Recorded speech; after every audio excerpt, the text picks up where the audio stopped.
The question is, how do you get adults on your side? And there are two main ways to deal with this. The first way is, if you're feeling really uncomfortable and like your voice isn't being heard, pretend that you are an adult as well. I know it sounds ridiculous, but if you have that respect and that collected thought and you really are mindful of the words you're saying and how you're choosing to say them, they will take you seriously. And also the other thing that you can do is do your research. Do your research not only of your viewpoints, but also talking points that someone else might come at you with. They'll probably have, some conflicting views. How do you counter those? How are you going to rebut those opinions? How can you get them to understand your side? And lastly, they're a human too. They're still trying to grow and develop viewpoints, even if they're an adult.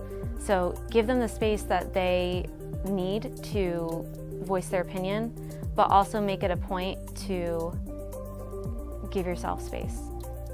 I think the role of adults is a little complicated because adults are very used to having power in situations, especially when they are relating to students or youth. They're used to having more knowledge, they're used to having more connections, more thoughts about an issue, but in this movement, students are really the voice.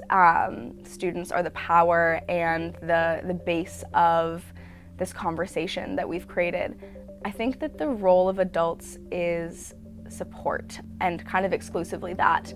It's not to influence, it's not to dictate, it's not to mandate, simply to support students in speaking about what they're passionate about, and helping students to create change in the way that students want to.